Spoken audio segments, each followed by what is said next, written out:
와문이 여러분 안녕하세요. 와인과 인문학에 빠진 남자 와인문의 정화봉수울리입니다.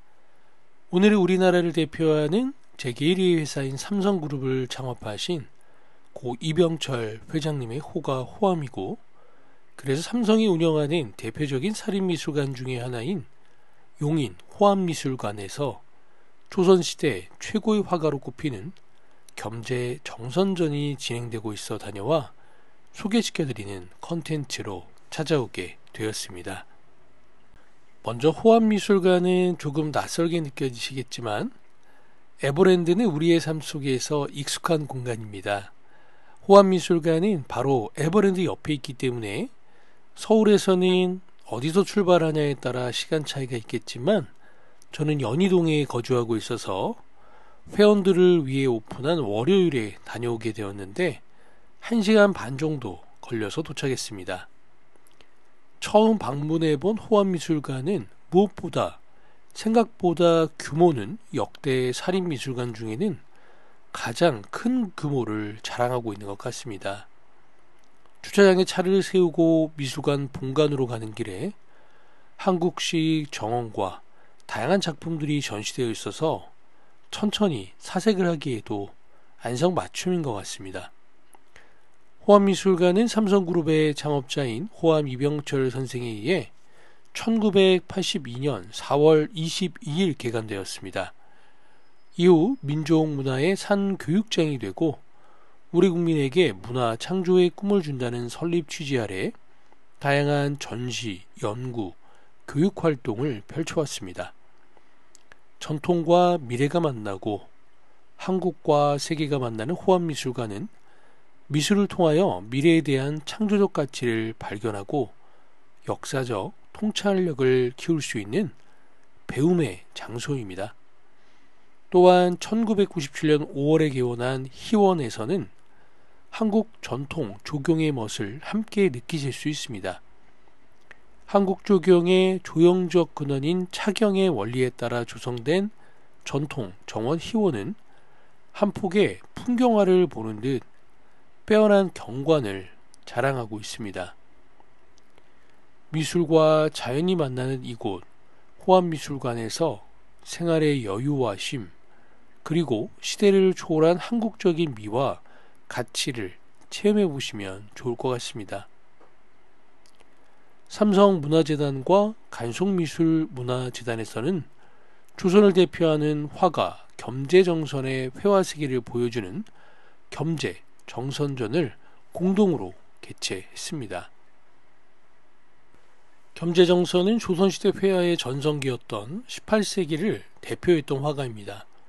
전통 회화의 다양한 분야에서 뛰어난 기량을 발휘하며 당시 화단을 이끌었습니다. 그러나 우리에게 가장 잘 알려진 것은 진경산수화일 것입니다. 과거 관념에 치우친 산수화 제작에서 벗어나 우리의 땅, 우리나라의 경치를 개성적인 필치로 그려내었습니다. 정선의 진경산수화는 당대는 물론 후대에 이르기까지 다양한 화가들이 우리 산천을 개성적인 필치로 그려내어 우리 문화의 소중한 자산이 되었습니다. 이번 전시는 정선의 예술세계의 전모를 한자리에 보여주는 최초의 대규모 전시입니다. 진경산수화는 물론 사대부의 정치를 보여주는 관념산수화, 옛 선인들의 이야기를 그린 고사인물화, 우리 주변에 흔히 볼 수 있는 꽃과 새, 곤충들까지 세심한 관찰을 통해 그려낸 화조 영모화와 초충도까지 다양한 장르에서 성취한 정선의 예술세계를 전시에 담았습니다. 전시에서는 정선의 다양한 작품들을 분야별로 나누어 소개하며 이를 통해 정선이 끝없이 추구하고자 했던 문인으로서의 자부심까지 보여주고자 했습니다. 호암미술관과 대구 간송미술관에서 열리는 겸재 정선전은 우리나라를 대표하는 양대 사립미술관이 협력해서 이루어졌다는 점에서 더욱 뜻깊습니다. 두 재단의 창립자인 호암 이병철 선생과 간송 전영필 선생은 우리나라의 문화유산을 지키기 위한 문화보국을 실천하신 분들이었습니다. 더 나아가 평생에 걸쳐 수집한 문화유산을 대중과 향유하고자 했던 성각자들이었습니다.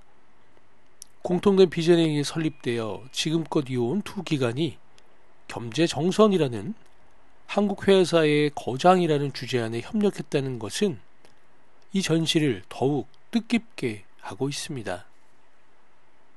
한국 회화의 역사를 살펴볼 때 18세기는 매우 중요한 의미를 지닙니다. 우리가 잘 알고 있는 겸재정선의 진경산수화를 비롯하여 단원 귀몽도로 대표되는 풍속화 및 새로운 경영의 화조화와 초상화 등 다양한 회화 분야가 이 시기에 크게 발달하였습니다. 그 중에서 가장 주목받은 것은 조선의 산천을 그린 진경산수화였습니다. 이전의 관념적 산수에서 벗어나 우리의 땅, 우리나라의 경치를 인식하고 그려낸 것은 분명 이 당시 회화에서 중요한 흐름 중 하나였습니다. 그리고 그 흐름의 선두에 겸재정선이 있었습니다. 이 때문에 흔히 정선은 진경산수화의 개창자로 여겨집니다. 그렇다면 정선의 진경산수화가 이처럼 중요하게 여겨진 까닭은 무엇일까요? 진경산수화의 개창자로서 정선의 명성이 높은 만큼 많은 사람들은 정선이 활동한 조선 후기에 들어서야 비로소 우리나라의 산천이 그려지기 시작했다고 종종 오해합니다. 그러나 사실은 그렇지 않습니다. 이미 고려시대부터 우리나라의 산천을 그리는 전통은 지속되어 왔습니다. 고려를 대표하는 화가였던 인영의 예성강도를 비롯하여 금강산도, 송도, 팔경도가 그렸다고 여러 문헌에 기록되어 있습니다. 또한 조선 전기에는 한강을 유람하는 장면과 한강 주변 명승지에서의 모임을 기록한 그림들이 종종 제작되었으며 중국 사신들의 요구로 금강산 그림도 활발히 제작되곤 하였습니다. 이러한 그림들을 우리는 실경산수화라 부릅니다. 실경산수화는 존재하지 않는 이상적인 자연을 그린 관념산수화와 반대됩니다. 실경산수화는 실제 않은 경치를 그리는 산수화를 폭넓게 칭하는 표현으로 정선의 진경산수화도 이 의미 안에 들어간다고 볼 수 있습니다. 그렇다면 어떤 이유로 정선의 실경산수는 따로 진경산수라 부르게 된 것일까요? 그리고 왜 진경산수화는 18세기에 이르러 크게 주목을 받았을까요? 이를 파악하기 위해서는 겸재정선에 대한 다각적인 검토와 더불어 18세기 조선 화단과 사회 분위기를 알아볼 필요가 있습니다. 정선의 시대, 18세기 조선 화단의 양상. 우리나라 회화의 역사를 통틀어 가장 빛났던 시기는 18세기입니다. 이전의 전통을 바탕으로 화가의 개성이 뚜렷한 작품들이 이 시기에 넘쳐나기 시작하였습니다. 주제와 표현 기법에 있어서도 단순히 중국의 것을 답습하는 수준을 벗어나 독자적인 화풍들이 등장하였습니다. 중국 화보의 모방에 그쳤던 문인화는 현재의 심사정, 표암, 강세왕 등을 거쳐 개성적인 화풍으로 그려지면서 조선화단의 독특한 장르로 자리 잡았습니다. 그러나 이 시기 회화의 주름을 주도한 장르는 무엇보다도 정선으로 대표되는 진경산수화와 김홍도가 발전시킨 풍속화일 것입니다. 이 두 장르는 일견 서로 관련 없는 것으로 생각될 수도 있으나 양자를 관통하는 당시 회화의 흐름이 그 저변에 내재되어 있습니다. 바로 사실적인 그림의 유행입니다. 18세기 이후 산수화를 비롯하여 인물화, 초상화, 화훼 초축 및 영모화 등 거의 모든 회화 장르에서 사실주의 화풍이 크게 유행하였습니다. 당대를 대표하는 문인화가이자 평론가였던 강세황은 김홍도의 풍속화를 보면서 백사장 머리에 나귀를 세워놓고 사공을 부르고 나그네 두세 사람도 같이 서서 기다리는 강별의 풍경이 눈앞에 완연하다라고 평한 바 있습니다. 이러한 언급은 사실성과 생생한 현장감을 특징으로 하는 화풍을 정확히 표현한과 동시에 당시 김홍도가 화단과 대중에게 높은 평가를 받았다는 사실을 알려줍니다. 또한 관아제 조영석은 그림의 묘리에 대한 질문에 사물을 직접 마주 대하고 그 진면목을 그려야 곧 살아있는 그림이 된다라고 대답하였습니다. 즉 조영석은 그림을 그리는 데 있어서 무엇보다도 그 대상의 세밀한 관찰이 선행되어야 한다고 주장했던 것입니다. 이는 당시 화단이 추구했던 방향을 잘 보여주고 있습니다. 조선 후기에는 사물을 정확히 관찰하여 사실적으로 묘사한 그림이 좋은 그림이었습니다. 정선의 진경산수 역시 이러한 당시 화단의 양상을 잘 보여줍니다. 경북 포항에 위치한 내연산의 대표적인 승경인 삼영추를 그린 내연산 삼영추에 대해 조영석은 다음과 같은 제발을 남겼습니다. 지금 정선의 부추를 따르니 비로소 내연산임을 알았다. 정선의 그림을 보고서야 내연산의 참모습을 알았다는 내용의 이 제발은 정선 진경산수의 특징을 여실히 보여줍니다. 실제 경치를 사실적으로 묘사한 정선의 그림이야말로 조선 후기 화가들이 추구했던 사실주의 정신을 대변합니다. 물론 당시에 유행했던 사실주의만으로 청선의 회화를 설명할 수는 없습니다. 진경산수화는 17, 18세기 실학사상의 틀 안에서 해석되기도 하며 조선 중화사상과 조선 성리학이 그 배경에 있었다는 의견도 있습니다. 또한 18세기 남종화의 발달 과정과 같이 중국 산수화법을 토대로 이를 조선의 실정과 작가의 개성적인 화풍을 더해 이룩한 것이라는 주장도 있습니다. 그러나 조선 후기 사회를 한 단어로 규정할 수 없듯 정선의 진경산수화도 하나의 연원에서 비롯된 것은 아닐 것입니다. 다만 이러한 시대적, 예술적 배경 속에서 정선이 진경산수화라는 시대생을 반영하는 회화세계를 만들어낸 것은 부정할 수 없습니다. 이외에도 진경산수화는 당시에 전개되었던 여행문화와도 긴밀하게 맞닿아 있습니다. 정선이 활동한 18세기는 전란이 수습되고 정치와 경제가 발전하여 사회가 안정을 되찾았던 시기였습니다. 이러한 안정 속에서 조선의 여러 명승지를 두루 찾아다니는 유람 문화가 크게 유행하였습니다. 봄철만 되면 전국 명승지에 유람객이 넘쳐났으며 많은 문장가들은 자신의 여행에 대한 소회를 적은 기행문을 남겼습니다. 그 중에서도 가장 인기가 있었던 곳은 동아시아의 명산이자 불교 성지로 이름을 날렸던 금강산이었습니다. 금강산 여행의 성행은 곧 금강산 그림의 제작으로 이어졌습니다. 여행을 다녀온 사람들은 이를 기념하고자 화가들에게 그림을 주문하였습니다. 한편 경제적 부담이나 건강상의 이유로 여행을 떠나지 못한 이들은 금강산 그림을 보며 위안을 얻었습니다. 이는 와유문화, 즉 누워서 경치를 즐기는 문화로 전개되었습니다. 정선에 알려진 첫 진경산수화가 금강산을 그린 것이며 그의 대표적인 화제가 금강산이었던 점은 이러한 시대상과 깊은 관련이 있습니다. 우리가 잘 아는 정선의 대표작 금강전도의 제발에 다음과 같이 적혀 있습니다. 발로 밟아서 두루 다녀본다 하더라도 머리맡에서 마음껏 보는 이만 못하도다. 이 글은 당시 많은 사람들이 정선의 그림을 애호하였던 이유를 명확하게 보여줍니다. 정선의 진경산수화는 많은 사람들에게 명승지를 실제로 보는 듯한 감동을 주었습니다. 바꿔 말하자면 정선의 진경산수화는 당시 화단을 지배했던 사실주의 경향과 유람문화의 유행이 빚어낸 와유문화가 낳은 시대적 산물로 해석될 수 있습니다. 이러한 시대적 배경 아래에 정선은 평생에 걸쳐 우리나라의 명승지들을 화폭에 담아내었습니다. 그 중에서 가장 대표적인 지역은 금강산과 한양 일대였습니다.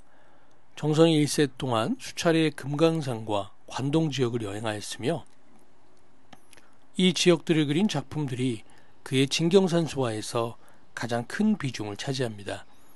금강산 그림이야말로 정선에게 진경산수화 창작의 시작점이었습니다. 정선의 유학 중 가장 이른 시기에 그려진 금강산 그림은 신묘년 풍악도첩으로 그가 36세 때 그린 작품입니다. 1711년 가을 정선은 백석 신태동과 삼연 김창읍 등이 계획한 금강산 여행에 동참하였습니다. 정선은 이때 금강산을 처음으로 둘러보고 그 일대의 경치를 13폭으로 그려내었습니다. 이 화첩은 정선의 제작 연대가 명확한 그림 가운데 가장 이른 시기의 작품으로 정선의 초기 작품을 보여준다는 점에서 매우 중요합니다. 13폭의 그림들은 정선이 관찰한 금강산의 여러 경치를 담고 있습니다.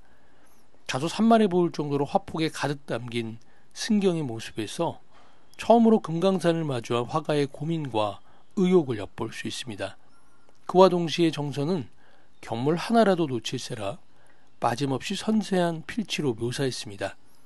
신묘년 풍악도첩에 보이는 이러한 특징은 정선이 자신 있는 필치를 구사할 정도로 금강산의 경치에 익숙하지 않았다는 점에서 기인한 것이 아닌가 합니다. 이후 정선은 수차례 더 금강산을 방문하였으며 여러 폭의 금강산 그림을 남겼습니다. 이러한 과정에서 금강산의 기세와 경물을 생략하거나 과장하는 등 자신만의 화풍을 확립하게 되었으며 이를 통해 금강산의 위용을 점차 효과적으로 표현해내었습니다. 이러한 변화를 보여주는 예가 1740년경 그려진 풍왕내산 총람입니다.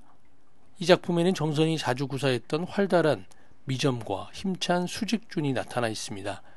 아울러 정선은 금강산의 주요 봉우리와 골짜기, 사찰 등의 이름을 먹으로 명시하였습니다. 이로 보아 풍왕내산 총람은 아마도 금강산 유람을 준비하거나 여행을 기념하고자 했던 이들을 위해 그려졌던 것으로 해석될 수 있습니다. 정선은 금강산을 화폭에 담아내기 위해 수차례 다양한 방식을 실험하였습니다.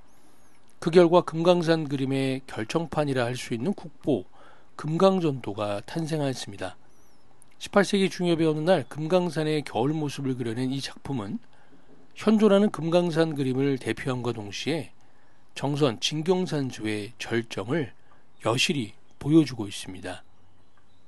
원을 이루며 도열한 금강산의 봉우리들은 하늘을 향해 푸른 기운을 내뿜습니다.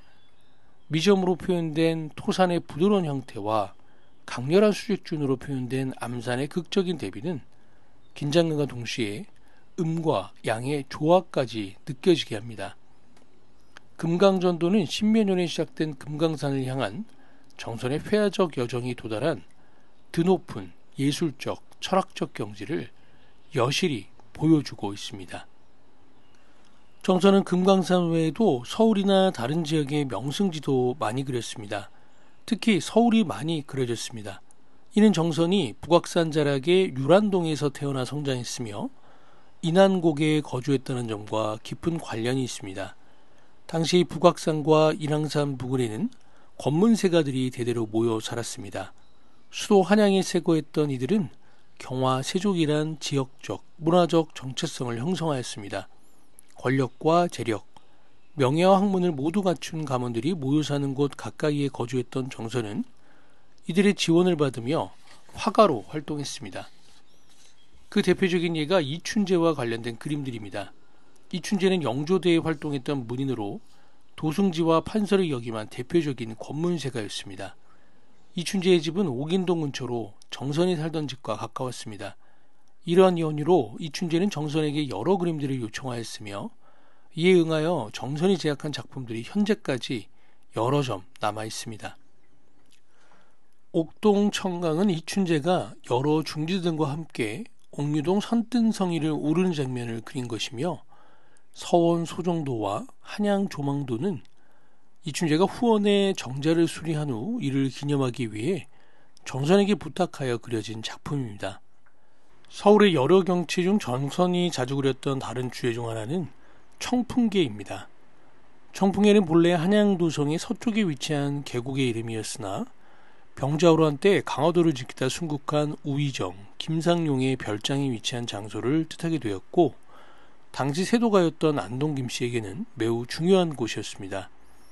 이러한 이유에서인지 정선은 청풍계에서 화면의 상당 부분을 할애하여 김상용의 별작인 청풍지각과 태고정, 김상용의 영정을 봉환한 느면사를 강조했습니다.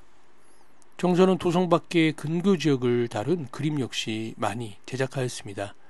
그 대표적인 예가 한강 일대와 지금의 양천구 및 행주, 강화도 등 서울 서쪽 지역을 묘사한 그림들입니다. 이 그림들의 많은 수가 정선을 대표하는 화첩 중 하나인 경교 명승첩에 포함되어 있습니다.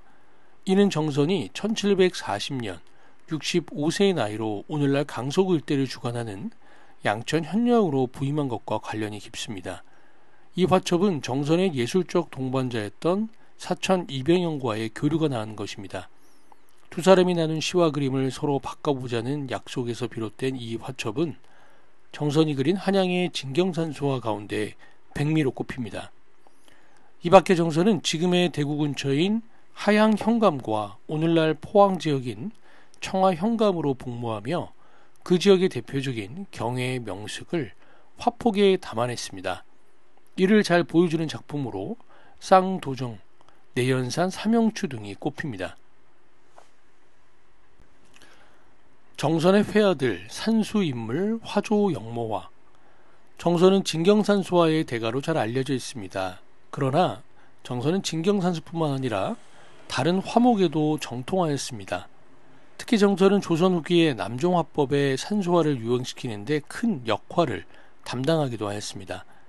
남종화는 시정적이며 사의적인 측면이 중시되는 문인들의 그림이기에 사실적인 화풍으로 실제하는 경치를 그린 진경산수화와 대처점에 있는 것으로 오해할 수도 있습니다. 그런데 정선은 여러 작품에서 남종화와 진경산수화의 경계를 넘나들고 있어 매우 흥미롭습니다. 그 대표적인 작품이 인곡유거입니다. 사실 인곡유거는 정선의 집을 그린 것이기에 엄밀히 말하면 진경산수화라 할 수 있습니다. 그러나 독서를 하고 있는 선비의 모습이나 마당 안에 서 있는 벽오동 버드나무 등의 소재와 이들을 포치한 전체적인 구도는 중국 명나라 때 활동한 오파의 개조인 심주의 작품들을 참조하여 그린 것입니다. 또한 사계 산수도첩에는 계절의 변화가 화폭에 표현되어 있습니다. 이 화첩을 받은 이하고는 발문의 정선이 중국 원말 사대가 중 한 명인 황공망의 화풍을 본받았음을 언급하였습니다. 육상 무드에도 이러한 영향이 발견됩니다. 이 그림은 영조가 자신의 생모이자 숙종의 후궁인 숙빈 최씨의 신주를 모시기 위해 조성한 사당인 육상묘를 그린 일종의 기록화이자 진경산수화입니다. 그럼에도 불구하고 여기에는 남종화의 영향이 분명하게 드러납니다. 근경의 언덕에 있는 몇 그루의 나무들, 중경의 가옥을 묘사한 오구법, 주산에 펼쳐진 피마준과 화면에 배어나는 분위기 등은 전형적인 남종화풍과 깊게 연관되어 있습니다. 결과적으로 정선으로 인한 진경산수화의 발전은 조선 후기 남종화의 확산과도 깊게 연관된다고 할 것입니다. 한편 주제의 측면에서 정선의 문인으로서의 자의식을 보여주는 작품도 남아있어 주목됩니다. 중국 여산에 응거하던 시인 백거이의 고사를 주제로 그린 여산초당이 그것입니다. 여산은 중국 장시성에 위치한 산으로 사마천이 사기를 집필한 장소이자 왕이지의 별장이 위치한 곳으로 중국 문인들의 성지로 알려져 왔습니다. 이러한 이유로 여산은 중국 화에서 수많은 작품의 소재가 되었습니다. 그러나 여산초당은 중국의 고사와 지형을 모티프로 삼아 그려졌음에도 불구하고 그림에 표현된 풍경과 인물에서 조선의 정치와 조선의 선비를 볼 수 있어 주목됩니다. 즉 여산초당은 정선이 진경산수화뿐만 아니라 고사화나 시도 등 문인화적 주제에서도 뛰어났다는 사실을 입증하는 중요한 장례입니다. 또한 정선은 인물화도 다수 남겼습니다.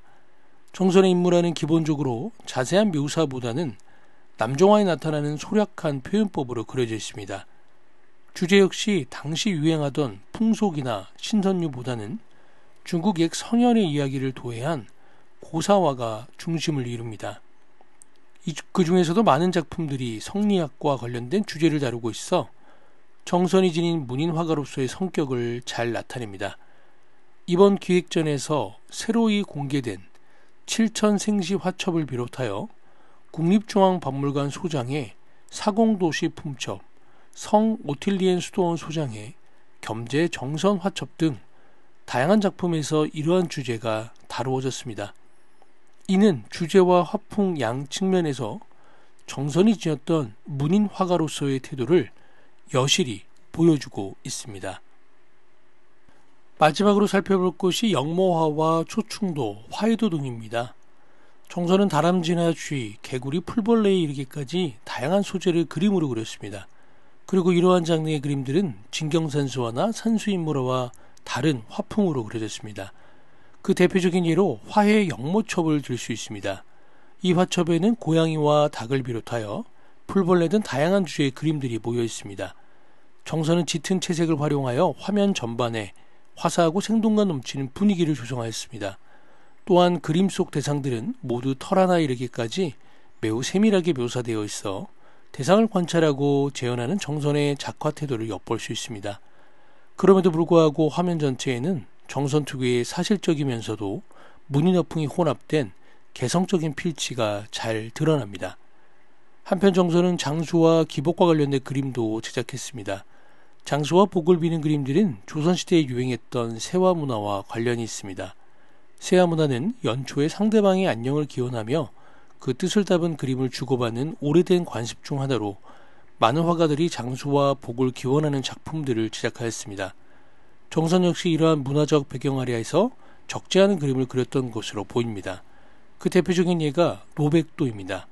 불굴의 지조와 연륜을 상징하는 송백의 주제에 장수를 상징하는 숫자 모양을 형상화한 이 작품은 정선의 몇 안 되는 나무 그룹의 특징을 여실히 보여주고 있습니다. 2025년 호암미술관에서 열리는 전시는 삼성문화재단의 창립 60주년을 기념하는 것이기에 그 의미가 각별한 것 같습니다. 현재 삼성문화재단은 호암미술관과 리움미술관을 그 장으로 삼아 수많은 전시와 프로그램을 통해 대중의 예술 향유의 폭을 넓히는 데 노력을 기울이고 있습니다. 그 초석인 호암미술관에서 삼성문화재단 창립 60주년을 맞아 개최되는 겸재 정선의 대규모 전시는 재단이 창립자의 뜻을 이어 묵묵히 발전해 나가고 있음을 알리는 계기가 될 것입니다. 또한 대구 간송미술관에서 전시가 열리는 2016년은 겸재정선이 탄생한 지 350주년이 되는 뜻깊은 해입니다. 양 기관의 공통된 지향점과 개성 있는 해석이 담긴 겸재의 정선전은 정선이 담긴 위대한 회화적 성취는 물론 18세기 조선을 살고 간 한 예술가의 내면까지 들여다볼 수 있는 소중한 기회가 될 것이라 확신하여 이 전시를 소개하는 컨텐츠로 찾아오게 되었습니다.